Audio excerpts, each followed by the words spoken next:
Hello, everyone. Today we have Dr. Rommel Sulabo. Welcome to the Swine Podcast show, Rommel. Well, thank you, Marshall, for having me. It's a pleasure to have you here. I remember looking at your work there on crib feeding, and that was part of the reason why I also got fascinated with K-State at the time, just, practical work. So I guess we can start, Dr. Rommel, on just sharing your journey so far for those that don't know you. Okay, so, I'm from the Philippines, and I grew up with a family that's in agriculture. My dad is in animal science. My mom is in agricultural education. My brothers are also in animal science. And so that kind of pulled me in. And I started my journey as an animal nutritionist when I took my undergraduate degree here at the University of the Philippines Los Baños. So here in the university, we have a specialized program for animal nutrition. And I chose poultry nutrition when I was an undergrad. And my reason was very simple. Pigs are bigger, they're smellier, and chickens were easier to handle.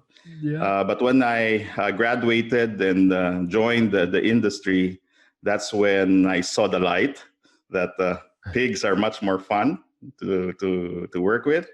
And fortunately, I got the chance to work with a multinational feed company that's basically into swine integration. And that basically started my interest in swine nutrition. And so when I had the opportunity to take some advanced degrees, I got into South Dakota State University with Bob Thaler and Hans Stein. So that was actually Dr. Stein's first stint in his teaching. Yeah. And I think I was one of his very first grad students. Wow. And then I came back here in the Philippines after I got that degree and worked as a consultant. And then Bob Thaler again invited me to go back, and he's a K-State alumni, and it kind of pulled me in. And that's when I got the chance to work with Mike Tokash and Bob Goodband. And so I got my Ph.D. at Kansas State and worked for a year as a postdoc. And then I got hired in University of Illinois with Dr. Stein, working in his monogastric nutrition lab. And so that kind of helped me pull together two main things. I really wanted to work in applied nutrition. And so with my experience in University of Illinois, I had the opportunity to do a lot of work on feed ingredient evaluation. And then my experience in Kansas State gave me the chance to work, to do a lot of applied work and see how good applied research is done in the field. And that became my model. So when I returned here in the Philippines, that's what basically I did. I kind of combined the two things. And now I'm a professor here at the University of the Philippines Los Baños, and I'm also the director of the Institute of Animal Science, and I get a chance to work with a lot of grad students. As I mentioned in our initial talk, I have quite a big group that is working with me right now. I think I have about 30 master students and close to 10 PhDs. That just shows you the interest in animal nutrition in this part of the world. Wow, what a journey and what an amazing group you have there. You certainly, like Dr. Stein also have a big group, and I think you have more folks. It's amazing. Now, for folks that don't know much about the swine industry in the Philippines, can you just give a quick overview? Well, the animal industry in the Philippines is practically dominated by the swine industry. It's about 80% of the livestock business here in the Philippines. And that is because Filipinos are pork lovers. We love our pork. And so I think that led to a lot of developments in that industry. The only challenge now is we are also dealing with a lot of problems as what happens in many parts of Asia. We are dealing now with African swine fever. And the sad part is that the virus basically hit the main part of the Philippines where most of swine production happens, and so that had kind of dwindled pig population in the country. Normally, we would have about 13 million pigs, about 2 million sows, and I think we are probably closer to half of that now, because half of the pigs in the Philippines are in the Luzon Island. And so the swine industry is dealing with a lot of challenges, but Filipinos are very optimistic people, and we always see challenges as opportunities. And so we are really excited to rear back into positive business. Right. And you mentioned, right, I mean, Filipinos are one of the most happy people that I've met, a great culture. It's just amazing. I had the chance to spend a few days there, or a full week, I guess, right? It was quite an experience. What a beautiful country and people. Let's see here, Rommel, transitioning a little bit into the crib feeding work, right? It's certainly an area of discussion among a lot of professionals. And I have my own opinion, but I want to know, based on the data and your data, but I want to know what you think, and also if you've done any further research after that or not. But what's your take today on the topic? Well, basically, my interest in crib feeding started with my interest in neonatal pig nutrition. I've always been interested with piglets. I think that's what reeled me into swine nutrition. They always say that formulating diets for piglets is more of an art than a science. And well, I guess I would disagree, because yes, there might be some art in the design of the diets, but all of those concepts should be based on science. And here in our part of the world, crib feeding is a normal practice, and that is because most of our pig producers wean at older weaning ages. So usually we would wean at least 4 weeks of age, and there would even be producers that would be weaning at 5 weeks of age. But when I had a chance to work at Kansas State, at that time, pig producers were transitioning from early weaning to longer weaning ages. And when we say longer weaning ages, that's about 21 days. Right. So there was, again, some interest in the value of crib feeding. Well, when we look at crib feeding, in our case, we always think that it's a way to improve weaning weights. And as we would always say, if you improve weaning weights, that would have impacts on lifetime performance. There is also some interest in crib feeding as a way of reducing pre-weaning mortality, and then also post-weaning mortality. And so clearly there was some interest in the practice. And so that started our thoughts on how to evaluate crib feeding.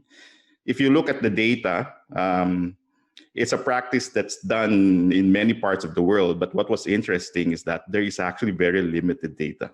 Mm. And that's just a perfect example of something that's being done that's basically based more on practice rather than on science. Right. But with the little data that was available then, it was very clear that the benefits of crib feeding was more equivocal, contrasting. There were some studies that shows that there is an effect on weaning weights, while others show no effect. And I think that is mainly because of the very wide range in crib feed consumption that you would see. And as we dig in deeper, we then realize that even when you give crib feed freely to the litter, not all pigs eat crib feed. So we decided that if we will evaluate the practice, we have to look at it individually, meaning looking at individual cree feed consumption characteristics rather than looking at the entire litter. And so that's what we did. So to evaluate the responses on cree feeding, we basically looked at the effects on pigs that positively consume cree feed, which we call eaters, and then pigs that did not eat cree feed, even though it was provided in the farrowing pen, and we call them non-eaters. Very interesting. And I mean, that range is a big range, right? Depending on diet complexity and type of feeders, right? So can you comment a little bit on if you, I guess let's put a few nuances here, or caveat, right? So if the weaning age is longer, it would make a little more sense, right? If labor is cheaper, it also would make a little more sense, right? Is that so? It's not one topic that would make sense in all scenarios. Is that a fair statement? Yeah. Well, what was very clear is that the benefit of cree feeding, that what we've seen is not really more into improving weaning weights, but maybe changing the behavior of pigs, especially post-weaning. And that's what we've seen. In all of the cree feeding studies that we've done, none of the studies showed an impact on weaning weights, but what we did see is effects on post-weaning performance, particularly on pigs that ate cree feed, the eaters. Well, the points that you were mentioning was, we looked at different things, different factors, both dietary and non-dietary factors that can influence the proportion of eaters, because that's what we observe. When pigs positively eat cree feed, when they are weaned, they consume more feed, and that positively improves growth rates. And we've seen some carryover effects until the end of the nursery. Now, in our studies, we did not follow that through from the end of the nursery till market weight. But there are some studies that have been done, I think from Sarah Douglas, but she did some work on milk supplementation, and they did see some effects that carried over. But you will also find studies that responses in the nursery, even though they are significant, are not carried over until the end. And so I think that's something to probably evaluate further. So if the goal is to increase the proportion of eaters, we looked at the different factors that can increase the number of eaters. Because what we did see is majority of the eaters in the litter are actually the smaller pigs in the pen. So, which I think is intuitive, because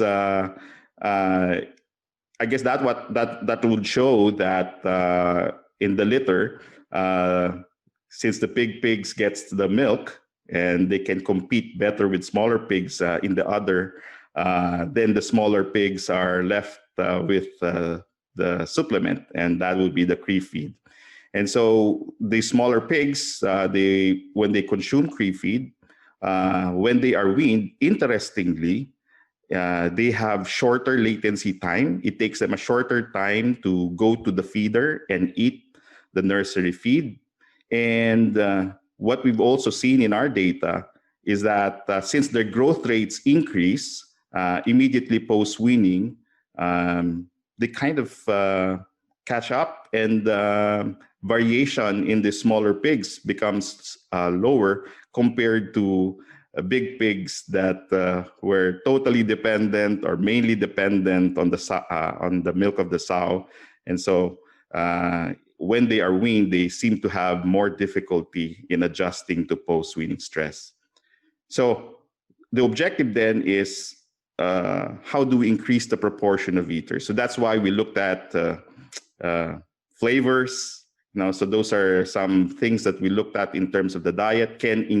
Putting a flavor in the creep diet and putting the same flavor in the nursery diet, would that help?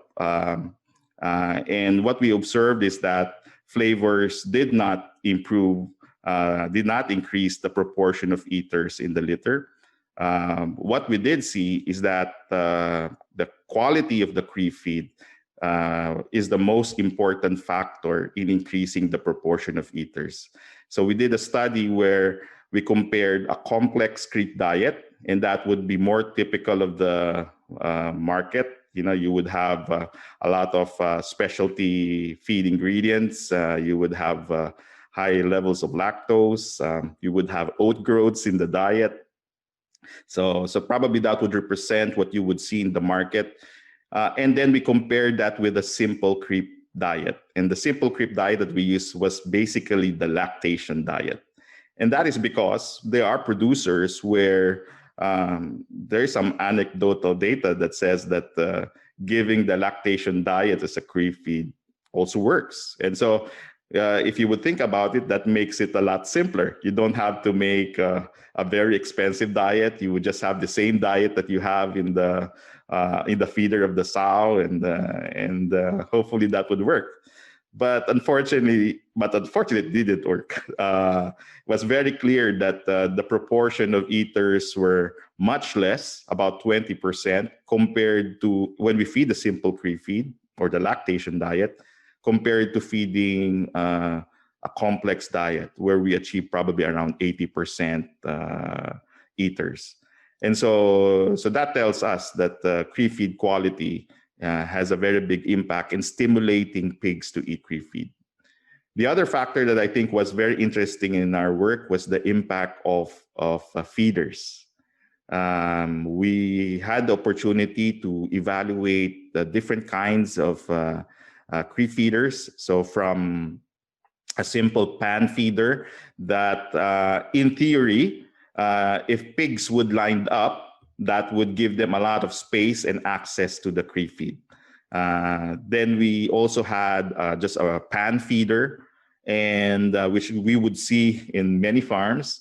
And then we had another treatment where we had a hopper on the rotary feeder. And in that study, what we did see is that the type of feeder influences the proportion of eaters. We saw that when we used the rotary feeder with the hopper, we were able to create more eaters compared to both the rotary feeder, the pan feeder, and the line feeders. Even though there is more access to CRE feed in those two feeders. And what was interesting in that study was CRE feed consumption in the pan feeder and the line feeder was twice or almost 3 times greater than the CRE feed consumption in pigs that were provided CRE feed in the rotary feeder with the hopper. So what does that tell us? If the proportion of eaters is greater with lower CRE feed consumption, it just means that the most of the CRE feed consumption in the pan feeders were wasted CRE feed.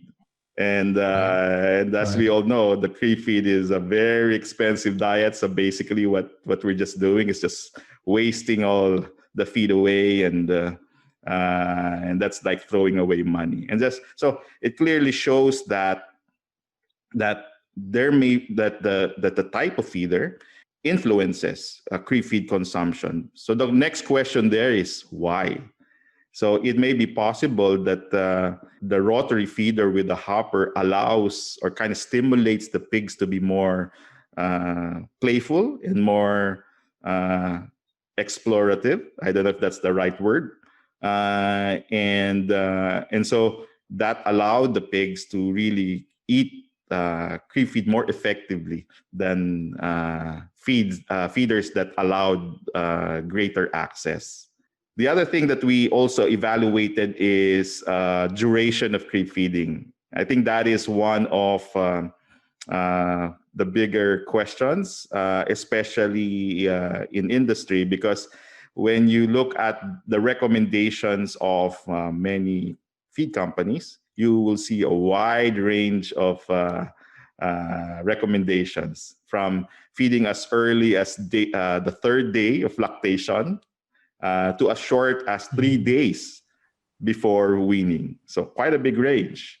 And if you would look again at the data, there's practically very little data on the impact of duration.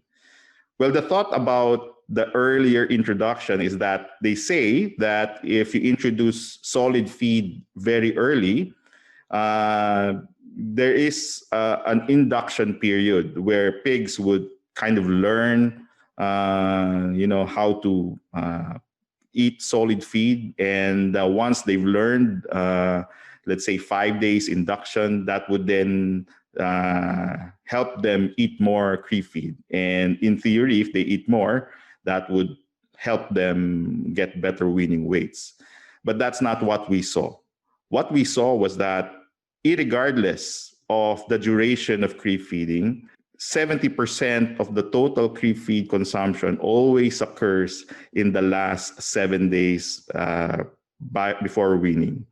And so what we did see is that CRE feed consumption is much more related to when pigs are ready to eat CRE feed rather than when we start them on CRE feed. So I think, which again is not very difficult to understand. As we all know, the premise of providing CRE feed is to give supplementary sources of nutrients during the time when milk production is thought to decrease, which is sometime mid-lactation. And since pigs would need more nutrients, then that's where we put more supplements. And maybe that drives CRE feed consumption. And so when I recommend CRE feeding, I would always say that CRE feed maybe 3 to 7 days before weaning, because that is basically where they would want the feed. So that would lessen the cost that is entailed in the practice. What else? We also evaluated the effect of the physiological status of the sow, because we thought that if lactating sows are consuming less feed, then they would be producing less milk. And that may stimulate the piglets to look for the supplementary sources of nutrients. And that is what we experience here in tropical countries like the Philippines. We don't get very high lactation feed intake. And so it's practically a must for us to supplement litters. So we compared sows that were fed ad lib and fed restricted. And as we would already expect, there are some differences in litter performance between pigs or between litters on sows fed restricted versus fed ad lib. But providing CRE feed to both litters, even on the restricted sows, did not stimulate stimulate the litters to eat more CRE feed. So it did not influence the proportion of eaters. And CRE feed did not have any effect on the performance of the sow, because that's also one of the things that we would always kind of think about when we use CRE feed. Some companies would say that CRE feeding allows the sow, you reduce the nutritional load on the sow, so that means they would have, more nutrients to maintain to reduce lactation body weight loss. And clearly that is not the case, because even if they eat a lot of CRE feed, you would need a lot of nutrients for the litter to consume to really have an impact on sow performance. So that to me was also very interesting. Wow. Yeah, it's a lot. You've done a lot, right? You've done several studies on that area, and it's amazing, right? Like you said, you've probably done half of the CRE feeding studies around the globe, right? And you had a lot of good points here, Rommel, that I wanted to dive in. One is the last one you comment here that, the sow didn't change there. I mean, didn't, reducing the feed intake, didn't or providing crib feeding didn't change the return to estrus or whatever other status in the sow. And it's probably because the sow prioritized that pig so much. And same thing, what we've seen late gestation is very similar. The sow prioritized that fetuses very much. And it's interesting to see.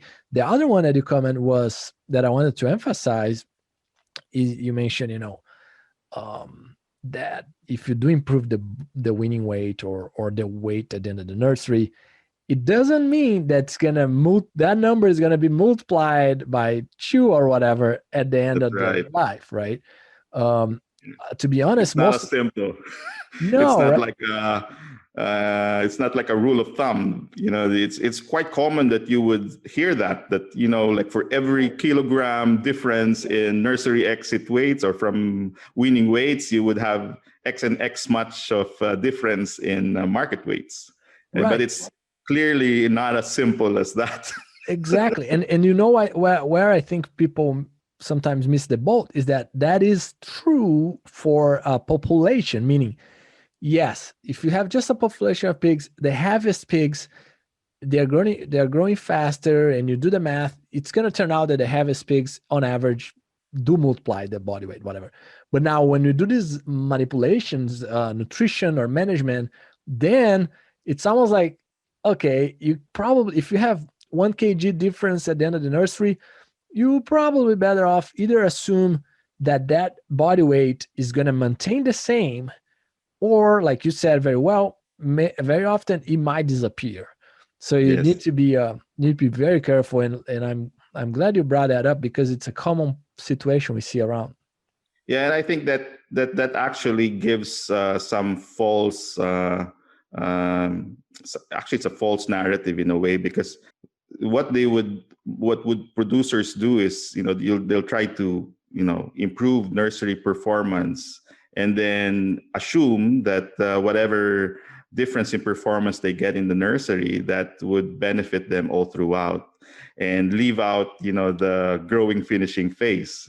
But like I said, that gives some that I think is a false narrative, because we still have to take care of the growing finishing phase. It doesn't mean that the investment phase would carry over until the end. And we still have to do a good job in feeding our growing finishing pigs if we really want to maximize the responses that we get in the nursery. Right. It does seem that if you stop that stimulus, one thing if let's say if we were continuing, you mentioned the milk replacer from Dr. Douglas, we had her on the show here. And also, Dr. Mike Ellis and Brad Walter, early 2000s, did a lot of that work that didn't show much of a carryover, but it does seem, well, if you do continuous the stimulus all the way to market, right? But you're not going to be doing milk replacer all the way to the market. Oh, that is right. We did some work on that. My very first study when I arrived at Kansas State was a study combining liquid and dry feed in the nursery. And what we did observe in that study was that yes, providing the liquid feed kind of really stimulated dry matter intake in the pigs. They really consumed the liquid feed. And the longer you provide it, the better is the effect on weights.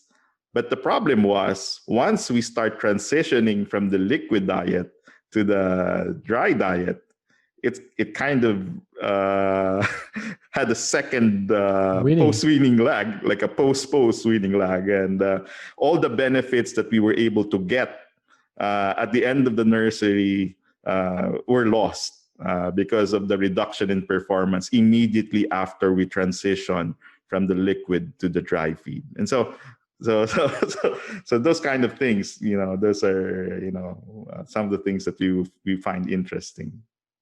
Very good. So just to wrap up the crib feeding side of things, what are a few other of the common mistakes, right? One is that it comes to mind, you already touched, was, hey, most of that feed intake is later when you're doing crib feeding. But then the other one is probably sometimes folks giving too much feed per day, crib feed per day. Is that a common mistake, or what other mistakes do you see? Well, I think the main for me personally, the biggest change for me is how I view the practice. So before, the way I see it, I see creep feeding was really to improve weaning weights, but now I see it as a way to improve post-weaning performance by changing feeding behavior. Um, and and so providing creep feed, it's not really not really based on the amount of creep feed that we provide, but essentially how we can stimulate the pigs to eat more, how to stimulate more pigs to eat creep feed, not necessarily more creep feed. Because what we've learned also in our studies, that as long as the pigs ate creep feed, regardless of the amount, as long as they became eaters, the responses are the same post-weaning, regardless if they ate 5 grams or 50 grams per day. So the practice would then be, when we manage it in the farrowing house, is really to look at how we can make all the pigs in the litter eat creep feed. And that actually was the joke that we had then. They say, I will not graduate until I get 100% eaters. Oh, man, I got very close. I think the highest I got was like 90%. There were litters that were 100%, but never got to all 100%. Oh, but, man. They let me graduate, so that's okay. They are tough on you. Wow. Very, very interesting. I guess the other point on creep feeding is with the whole thing about different areas of the globe transitioning away from zinc oxide and of course antibiotics. It's probably one that maybe personally, when people ask me, I'm like, should I creep feed? I'm like, it depends, right?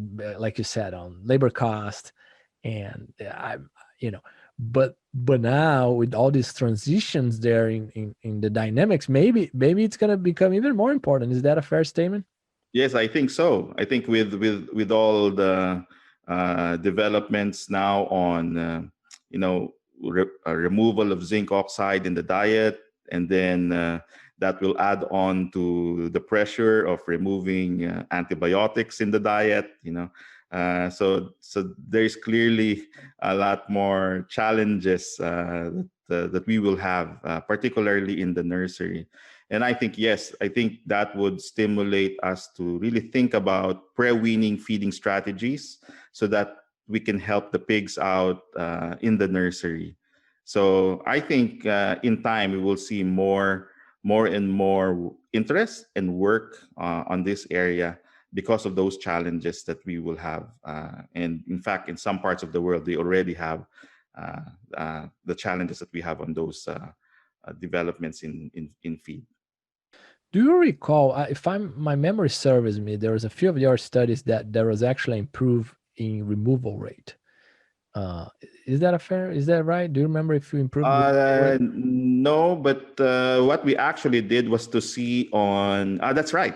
Yeah, we looked at the fallback pigs in the nursery.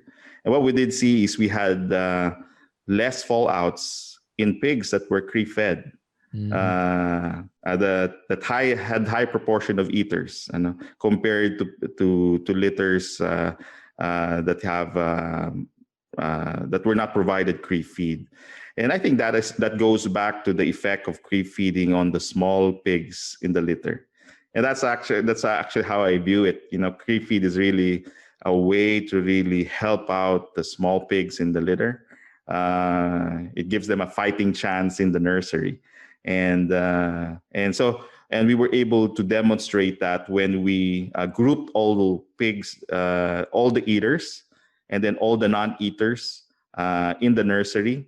And that's what we saw. We saw a lower percentage of fallouts in the eater pens compared to the non-eater pens. So I think that's quite good. Yeah, very interesting. I mean, and for me, as we digest this information, in my head is like, it's interesting that help on the fallout pigs, but also the getting them to eat quicker, like you said. That's right.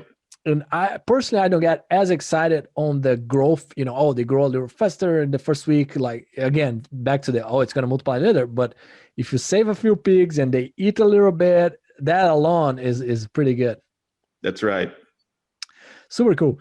Now let's transition a little bit on the I call crazy ingredients, right? So just share with us some of the crazy ingredients that you guys have on the Philippines.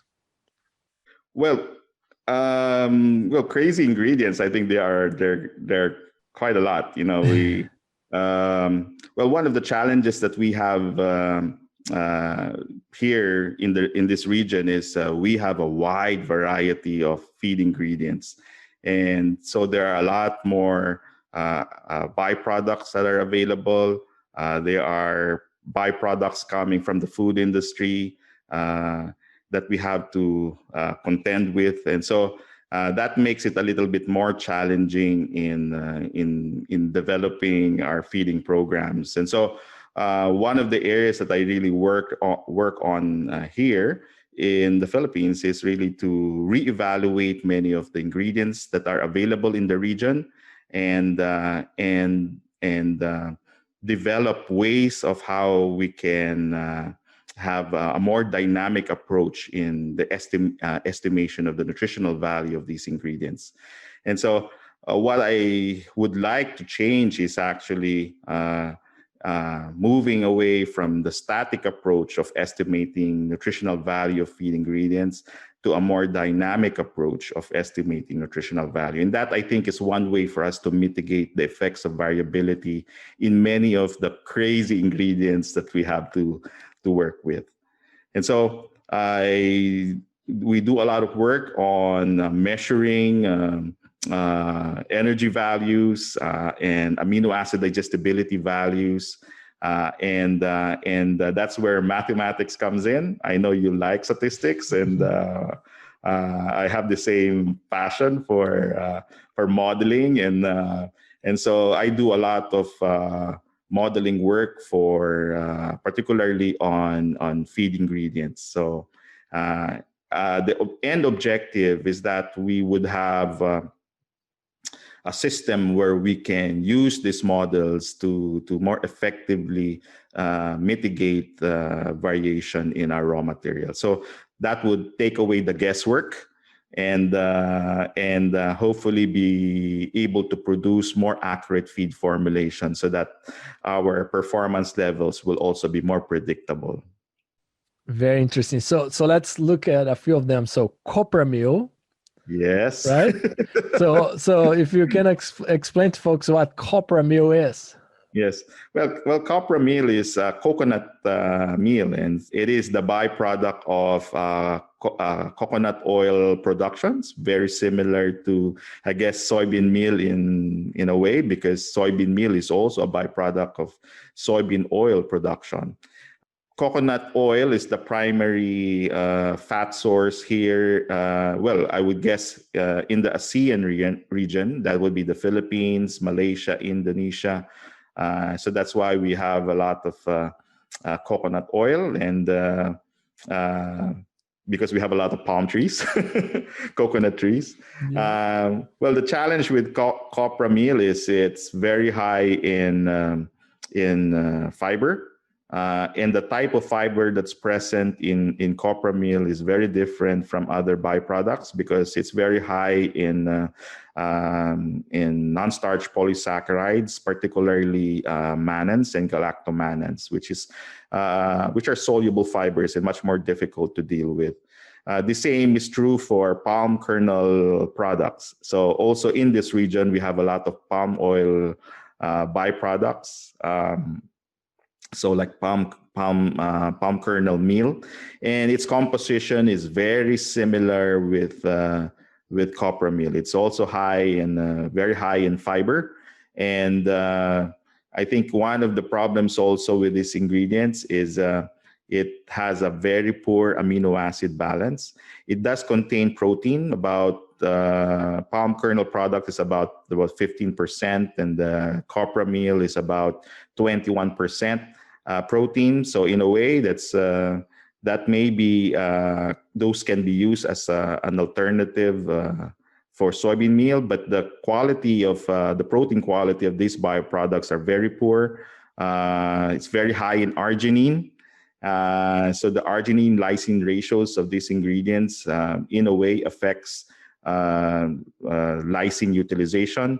And because they are heat processed, that further reduces lysine digestibility in these ingredients. That's why these are very difficult ingredients to use in the feed.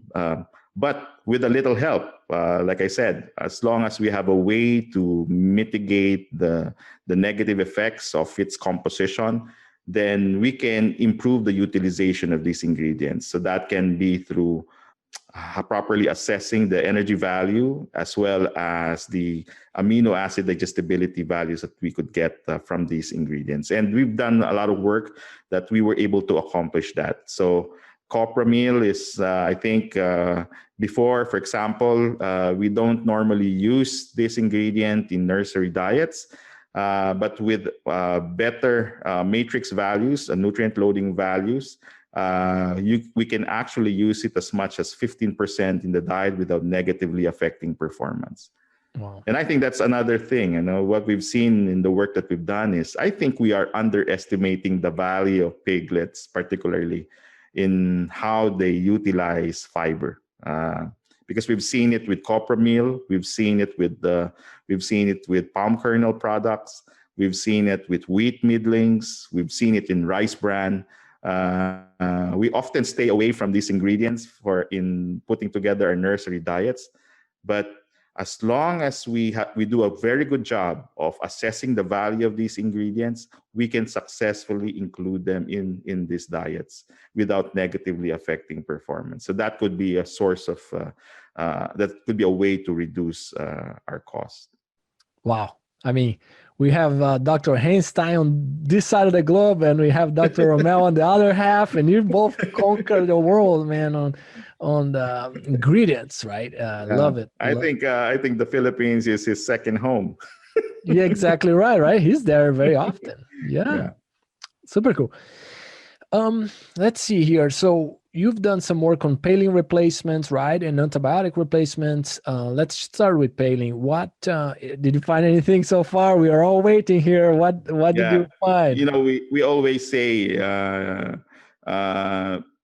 are standard feed additives that we use in the diets. And the reason why we say standard is because day in and day out, we know what we will get when we use them in the diet. That includes, antibiotics, that includes zinc oxide, that includes phytase, and that includes ractopamine. We know that if we use them at a particular level, we know the response that we will get. And that's why they become standards in our diets. But because of demands in the market for removing many of these ingredients, particularly antibiotics, zinc oxide, and paline, for example, we have to find alternatives. And so we did some work on that. We did look at some alternative materials that were proposed there. We did some work on some phytogenic feed additives that combine plant extracts that have that there is some data showing some effects on leanness or growth rates. I think we've done probably 2 or 3 of those studies, and we did not see any of them being at the same level as ractopamine. I think that is the challenge. The closest that we did get is the replacement of the use of generics versus the standard ractopamine, which is basically paline in the US. And we were able to see that there are some generics that are as effective as paline. But then again, at the end of the day, we need to remove ractopamine because I don't know if it's a challenge in other parts of the world, but that allows the use of ractopamine. But here in our region, ractopamine is legal, but salbutamol is illegal. The problem is there are unscrupulous suppliers that would try to bring in ractopamine, when in reality, it is a banned substance. And our government does not have the ability to really test all these products to ensure that they are ractopamine. And so there is some quite a high level of use of these products. So I think there is really a push that altogether, all beta agonists, particularly ractopamine, would be banned in the region, well, for the Philippines for that matter. And so that's why we are really looking into potential alternatives. And it's very difficult to find something that is as good as ractopamine. And that actually is a tool that is taken away from us, and it becomes more challenging for us. Yes, I mean, yeah, what I think the main reason is trade barriers, right? Is that a fair statement, that the biggest reason for, I think, what, China, Russia, is because they place trade barriers in other countries on the ractopamine? That's right. That's right. Yeah, China in particular, especially now that they are trying to import more pork into China. And so that clearly becomes a trade barrier. So really there is really a need to find something that is just as good as ractopamine.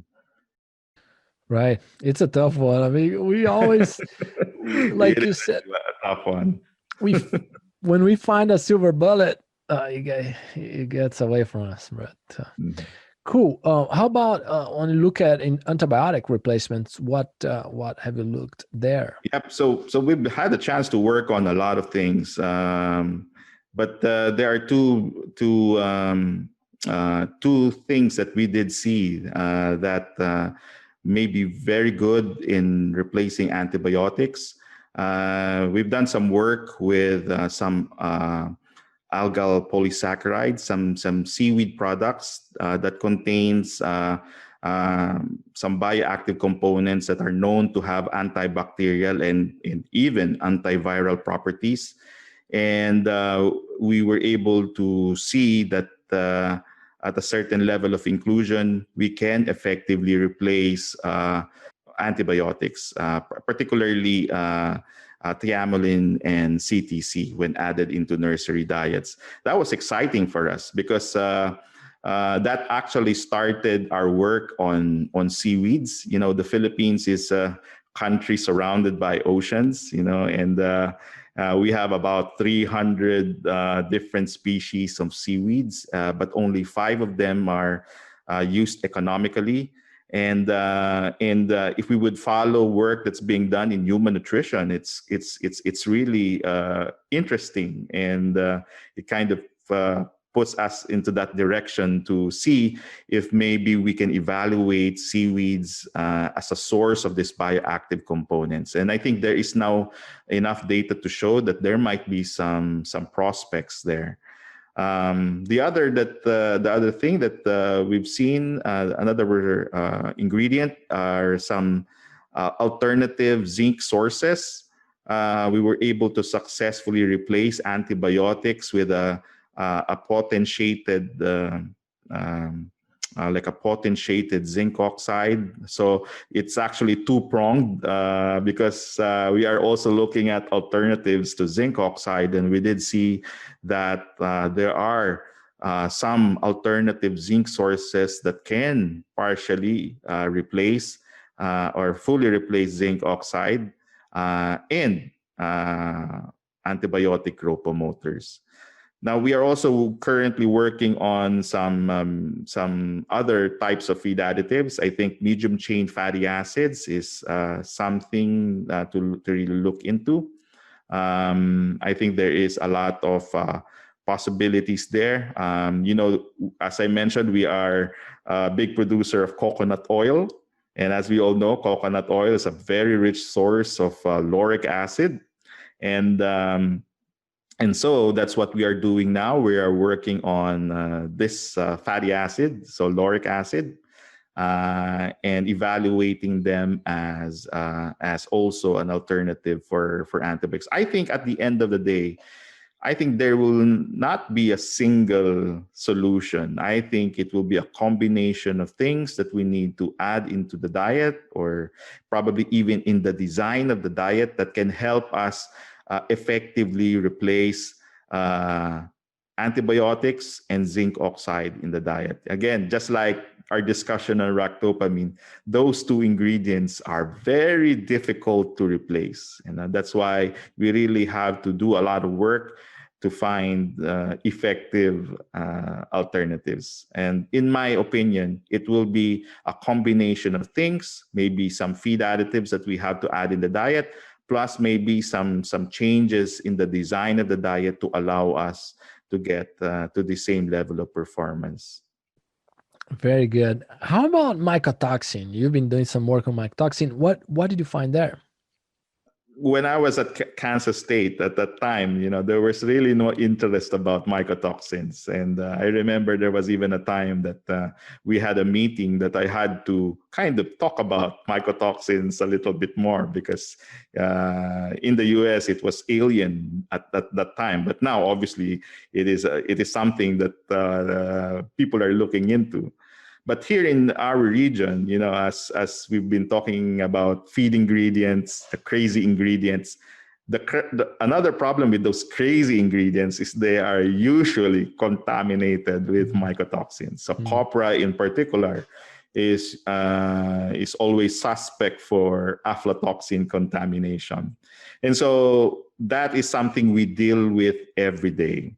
And so majority of our producers would control mycotoxins by using a more preventive approach, and that will be testing ingredients, and they would test for all the major mycotoxins like aflatoxin, zearalenone, maybe T2 for poultry.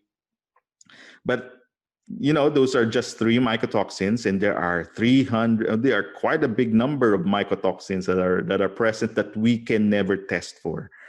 And so the other approach that others would do is the addition of what we call mycotoxin binders. And that's what I call the shotgun approach. And the reason why it's called shotgun is I would test maybe just to ensure that I get good ingredients. But since I cannot test for everything, then maybe an insurance policy in my diets will help. And so in theory, what we hope for is that those feed supplements would bind the mycotoxin and would help prevent mycotoxicosis. But the reality, again, goes back to science. I think when you go back and evaluate if there is evidence of effects, then that may be suspect. Actually, we did some work some time ago where we evaluated the research that's been done on different approaches in mycotoxin decontamination, and that was the reality that struck us. Again, there is very limited data on specific types of mycotoxins. Mycotoxin products.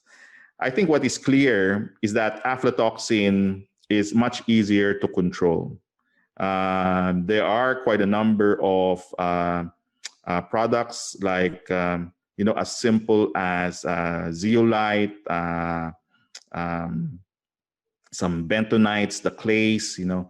There is quite a lot of data that would show that yes, it can effectively bind aflatoxin, though there may be also some concerns on the binding of other nutrients, not just mycotoxin, but the binding of other nutrients.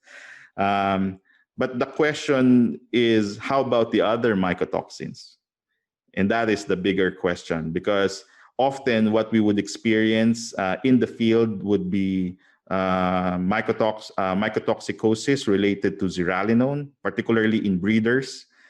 You will see vulva vaginitis, and you would already suspect zearalenone. And even if the diets are contaminated with zearalenone, the reality is there is not a lot of data on effective products that can really control or bind zearalenone. And I guess that would be true also for other mycotoxins. So when we control mycotoxin, we have to look at it more holistically. And I think that is the challenge. I think the best approach is to prevent the use of contaminated ingredients. That's why we invest on testing. But the use of insurance policies like mycotoxin binders, I think we really have to do a better job of really looking at evidence of effects. We have to be more critical about it, because we may just be adding costs in our diets without having any benefit from it. So clearly that is an area where we need more research. Right. Do you have a vomitoxin there? Oh, yes. Once in a while, you will see it, particularly I've had experience of a unit that had problems related to DON, vomitoxin. So yes. So I think this is with the same family as zearalenone. These are all field mycotoxins. So like with T2 toxin, ochratoxin, they're all together. So if you see challenges related to T2 or fumonisin, or zearalenone, then you need to start suspecting these other mycotoxins from the same family. Very interesting. I don't know if sodium metabisulfate would be legal or used in Philippines, but that's been one that's been fairly helpful on the vomitoxin and also in performance in general. Just need to be a little careful with some of the thiamine deficiency that it creates. But is that something used there in Philippines? No, it's not common here. In fact, I don't know if anybody is currently using metabisulfate as a toxin binder. Majority of what is being used are 𝘥𝑐ase products. So these are aluminosilicates. And again, that is because it is cheaper. That's the other thing. And there's something I also would like to point out. You know, there are these products, and like 𝘥𝑐ase, there are some data that it is effective. But when you compare the commercial use versus what is in the data in terms of the level of inclusion, there's a big disparity. Now, for example, data would show that it is effective at a rate of 5 to 7 kilos per ton. But what you would see in the market when it is used in the feed would be 1 kilo per ton. So, and they would say it is at a preventive dose. So, and then when you have the mycotoxin, that's when you use 5 kilos per ton. So again, those are things that I think we need to think a little bit more deeply, because you know, at this day and age, you know, every cent counts. And if we are putting in money on something that we will not get anything back, I think that is that will be bad for us in the long run. So those are, I think, one of the challenges. There are disparities between what is being applied commercially versus what the science shows us. You know? Right. No, I mean, can you comment on the topic of just being having a critical thinking, but also you know, when evaluating something on your pig production system, what are things to be aware to have a scientifically valid approach?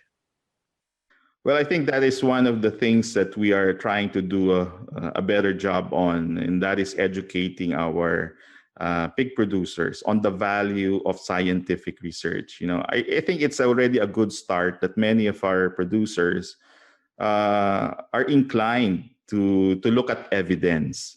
The only challenge is that they would do their own trials themselves, and it would be just as simple as feeding one building this diet and then feeding the other building another diet, and then comparing the results. And what we try to do is to help educate them that you know, looking at the numbers, that is not necessarily the best way. That there are basic principles that we have to follow to ensure that when we do our trials, our feeding trials on the farm, it is more scientifically sound because they are based on basic statistical principles.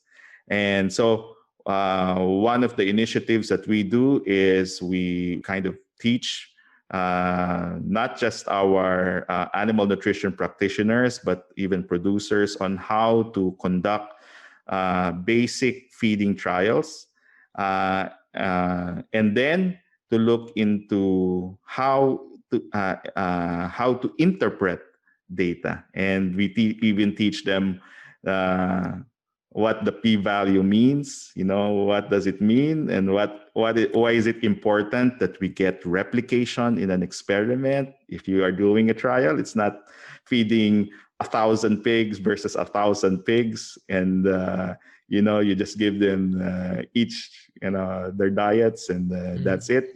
Just look at the performance. And so essentially, it's to help them to have a better way of effectively making their decisions. To use data that is scientifically sound to make effective decisions in their operations. So that is an initiative that we try to do to help the industry. Amazing. This is a very nice. Dr. Rommel, let's jump into our 3 questions here. Before that, you have anything else you want to say before we jump on the 3 questions that I ask every guest? No, I think I'm good. Awesome. So the first one is, what's your favorite pig-related book? Okay, my favorite pig-related book actually goes back when I was a very young animal nutritionist. I picked up this swine nutrition guide that was this book that was made by John Patience when he was still at Prairie Swine Center. Mm-hmm. The reason why I like that book is because it was simply put. The way it was written, it was very simple to understand, very interesting. Even the figures were like cartoons, and it kind of really pulled me into swine nutrition. And so there are a lot of obviously there are a lot of very good books, and I could simply say the NRC book, but Right. but if I would really go back, that was the book that kind of changed me in a way, because I literally changed from poultry nutrition to swine nutrition because of that book. So that to me is my favorite swine nutrition book. Super cool. Yeah, I've seen that. I've seen the PDFs, I think, of those at the time. Great book. How about a book outside of agriculture? I guess I have nothing in particular, but I do read some management books, particularly on teamwork, because being an administrator, you have to work with teams and how to motivate your people. And so I do get a chance to read a variety of management books that focuses on teams and working more effectively. So that, I guess, is so nothing in particular, not a particular book. Yeah. Cool. And then to wrap up, what do you think sets apart successful swine professionals from those that are not? Yeah, that's a very good question. And that's actually a lesson that I always teach my students. And I always say that the best nutritionists that I've seen in my life are nutritionists that I don't see in the office. I see them in the farm. I see them in the mill, And the reason why they are very good is because they don't just formulate diets and that's it. They step back and that's it, thinking that everything is perfect. So the good ones are the ones that I see evaluating, looking into how the diets that they prepared performed, and then re-evaluating and recalculating and continuously improving. And so that's the lesson I always give to my own students, that the best way for you to become a good nutritionist is to really be in touch, to really go to the farm, really go to the feed mill, see how the pigs are responding, because that will really help you in becoming a better animal nutritionist. Super cool. I mean, diet formulation is what, 5 or 10% of a nutritionist role, but the rest is making sure it's being implemented correctly. That's right. Right. Awesome. Dr. Rommel, it's been a joy having you today. Great to have someone from the Philippines. Great country, great people. Thank you so much.